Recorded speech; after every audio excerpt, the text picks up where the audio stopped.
He couldn't see the stage lights, but he could see through your soul. Born completely blind in the racist South, Clarence Carter turned his disability into a superpower that made millions cry, laugh, and blush all at once. He won a Grammy, sold millions of records, and created one of the most scandalous songs in music history. Yet somehow, the industry buried him alive. Tonight, we're digging up the truth about the genius they were too scared to celebrate. This is the Clarence Carter story, the legend they tried to erase. Clarence George Carter entered this world on January 14th, 1936, in Montgomery, Alabama, with 2 strikes already against him. He was black in the Jim Crow South, and he was born completely blind. Most people would have called it a death sentence. Clarence called it destiny. While other kids played outside, Clarence lived in a world of pure sound. The creak of floorboards, the distant hum of church hymns, the scratchy blues records that leaked through thin walls. His ears became his eyes, and they saw everything. Every bent note, every emotional crack in a singer's voice, every space between the beats where real feeling lived. By age 10, he was already outplaying grown men on guitar, not because he could read music or follow lessons, but because he could feel it. The instrument wasn't separate from him anymore. It was an extension of his soul, and his soul had stories to tell. And if you're already amazed by this story, smash that like button because it's about to get even wilder. When he enrolled at the Alabama School for the Blind, teachers quickly realized they weren't dealing with just another student. Clarence was learning Braille music notation faster than anyone had seen. He was mastering multiple instruments while other kids struggled with one.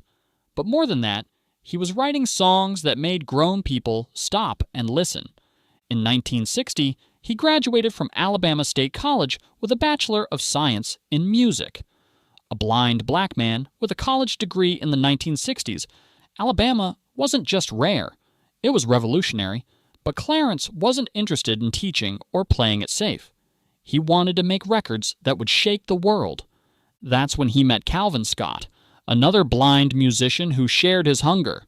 Together, they formed the C&C Boys, 2 blind black men with nothing to lose and everything to prove. They played every dive bar, church basement, and county fair that would have them. Some nights, they made $20. Some nights, they played for free, but every night, they got a little closer to their breakthrough. Their early records on small labels like Fairlane and Duke barely registered on the charts. But something about Clarence's voice, that rough-hewn growl that sounded like whiskey and heartbreak, was starting to turn heads. Musicians across Alabama and Georgia knew his name. The industry just hadn't caught up yet. Then came the phone call that changed everything. Rick Hall from Fame. Studios in Muscle Shoals wanted to meet them. Fame was where legends were born, where black and white musicians created magic together while the rest of Alabama fought over segregation. But just as their dreams seemed within reach, tragedy struck Calvin Scott in a devastating car accident. Suddenly, Clarence was alone. His partner was fighting for his life, and his career hung in the balance. Most people would have given up. Clarence Carter walked back into Fame Studios and told Rick Hall he was ready to go solo. The first song he cut was Tell Daddy, a funky, pleading ballad about a man who knows his woman is cheating but loves her too much to let go. It wasn't pretty, wasn't polished, but it was real. The song climbed to number 35 on the R&B charts, and suddenly everyone wanted to know who this blind singer from Montgomery was. Etta James heard Tell Daddy and recorded her own version called Tell Mama, using Clarence's original track. Her version became a massive hit, and Clarence got songwriter credit. For the first time, the music industry was paying attention. Atlantic Records, home to Aretha Franklin and Ray Charles, signed him to a solo deal. But what happened next would make him a star and a scandal all at once. In 1968, Clarence Carter walked into Fame Studios and recorded the song that would define his career. Slip Away was sensual, forbidden, and dangerously honest. It told the story of a married woman finding comfort in another man's arms, and Clarence sang it like he'd lived every word. The song was pure Southern soul magic. It climbed to number 2 on the R&B charts and number 6 on the pop charts, selling over 1 million copies. Suddenly, the blind boy from Montgomery was everywhere. Radio stations couldn't get enough, and fans lined up around the block for his concerts. Too Weak to Fight followed, another gold record that cemented his reputation as the voice of forbidden love and heartbreak. But Clarence wasn't just making hits, he was breaking rules. His songs talked about adultery, desire, and pain with a frankness that made people uncomfortable and coming back for more. Subscribe if you love stories about artists who refuse to play by the rules. Then came Patches in 1970, the song that would elevate him from star to legend. It told the story of a poor boy whose father dies, leaving him to become the man of the house far too soon. Patches, I'm depending on you, son, to pull the family through. The raw emotion in Clarence's voice could break your heart in 30 seconds. Patches became his biggest crossover hit, reaching number 4 on the Billboard Hot 100 and earning him a Grammy Award for Best R&B Song. Critics called it a masterpiece. Fans called it life-changing. Clarence Carter had proven he could make you cry just as easily as he could make you blush. But here's where his story gets complicated. Just as the industry was ready to crown him the king of soul, Clarence doubled down on the very thing that made them nervous, his explicit lyrics. While other artists chased crossover appeal with safer songs, Clarence kept pushing boundaries. Tracks like Backdoor Santa flipped Christmas music on its head with raunchy innuendos that had some stations banning him from holiday rotations. The Feeling Is Right and Doing Our Thing were so sexually charged that radio programmers didn't know what to do with them. Critics started calling him vulgar. Some dismissed him as a novelty act, too crude for respectable airplay. But Clarence didn't care. He came from juke joints and dirt roads, not boardrooms and focus groups. He sang about real people living real lives, not the sanitized versions America wanted to hear. In interviews, he was brutally honest. I sing what I know about women, I know about making love, and I know what it feels like when you're broke and heartbroken. The industry wanted him to clean up his act. Clarence wanted to get dirtier. Behind the controversy was a meticulous craftsman. He arranged his music in Braille, directing studio sessions with military precision. He knew exactly what he wanted from every musician, and his blindness never slowed him down. If anything, it made him more demanding, more focused, more real. But by the mid-1970s, the music industry was changing, and not in Clarence's favor. Disco was rising, funk was evolving, and radio wanted slicker, shinier sounds. Southern soul was starting to feel old-fashioned, and Clarence Carter's raw honesty was becoming a liability. If you're enjoying this deep dive into music history, hit that subscribe button and ring the notification bell. His later Atlantic releases struggled to chart.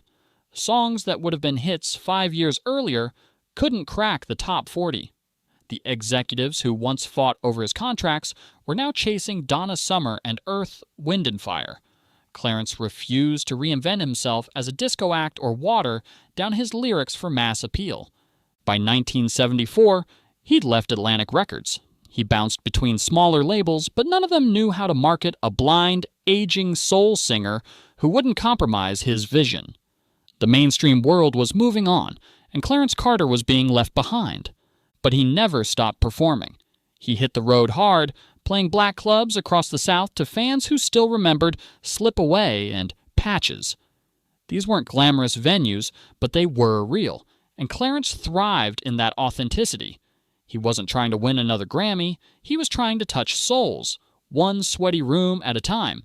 Behind the scenes, his influence was everywhere. Younger artists were sampling his work, covering his songs and stealing his style. But his name was rarely mentioned in the credits or the conversations. The industry had found ways to profit from his genius while pretending he didn't exist. And then, just when everyone assumed he was finished, Clarence Carter pulled off the most outrageous comeback in music history. In 1985, at age 49, Clarence Carter recorded a song so explicit, so outrageous, and so undeniably him that it would resurrect his career in the most unexpected way. The song was called Stroken, and it wasn't subtle about anything. I be strokin'. That's what I be doing. The track was part sex anthem, part comedy sketch, part Southern blues confession. It sounded like something you'd hear at a juke joint at midnight with the windows fogged up, and that's exactly what it became.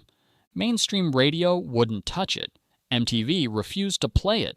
Record stores didn't know how to shelve it.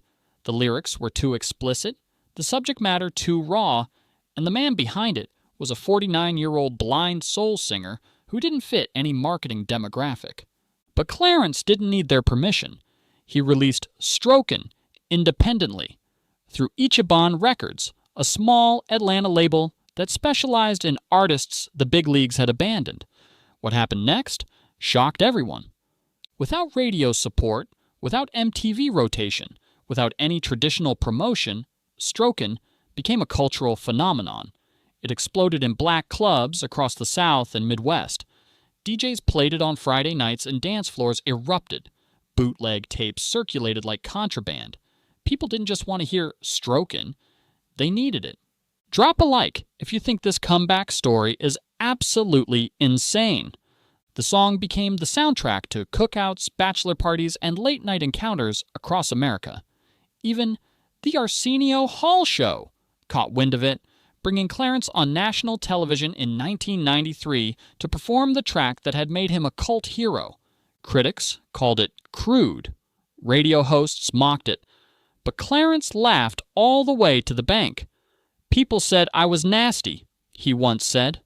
I told them I just write what folks are already thinking. The song never cracked the Billboard Hot 100, but its cultural impact was enormous. It sold hundreds of thousands of copies through word of mouth alone. By the 1990s, Stroken had become Clarence Carter's most requested song, and he leaned into it completely. Behind the comedy was something deeper. Stroken wasn't just about sex. It was about freedom. Freedom to age disgracefully, to speak plainly, to feel everything without apology. It was a middle finger to sanitized pop music and a celebration of Carter's roots in raw, unfiltered storytelling. The song has been sampled, quoted, and referenced countless times across hip-hop, comedy, and internet culture. It became a rite of passage in Southern nightlife and a testament to Clarence Carter's refusal to conform. At nearly 50 years old, he had proven that authentic artistry could still find an audience, even without industry support. By the 1990s and 2000s, Clarence Carter was still performing, but largely forgotten by mainstream music culture. He played casino circuits, blues festivals, and Southern fairs, sometimes to packed houses, sometimes to just a few dozen loyal fans. But every show, he gave everything he had. The music industry had moved on to younger stars, viral fame, and algorithmic success. Clarence didn't fit the new boxes. He was an aging, blind black man, singing raw songs about adult themes, neither pop-friendly nor radio-safe. So the industry quietly erased him. There were no Grammy tributes, no Rock and Roll Hall of Fame nominations, no Lifetime Achievement Awards. To many in the mainstream world, Clarence Carter had become a footnote, if they remembered him at all. Yet his influence was everywhere, hiding in plain sight. Hip-hop producers sampled his work constantly.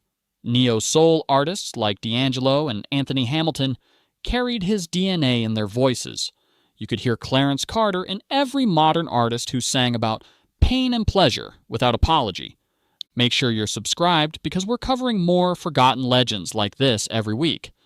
But he remained uncredited, a ghost in the machine. His later albums on independent labels barely registered with critics, but resonated with fans who understood what real soul music sounded like. He never stopped creating, never stopped writing, never stopped performing. Behind the stage persona, life grew quieter. He rarely gave interviews, didn't chase nostalgia tours, and lived modestly in Montgomery, Alabama, close to where it all began. He had become a legend in the shadows, beloved by those who knew but invisible to those who should have cared. In recent years, younger audience discovered him through unexpected channels. YouTube reaction videos, viral TikToks, vinyl collectors, and hip-hop producers looking for samples with soul. Suddenly, new ears were hearing Patches, laughing along to Stroken and marveling at the rawness of Slip Away. But even in this digital resurgence, Clarence Carter remained overlooked by the institutions that matter. Still, no Hall of Fame, recognition, still no major retrospectives, still no acknowledgement of his massive influence on modern music. The questions about Clarence Carter's legacy aren't just about music. They're about who gets remembered and who gets erased.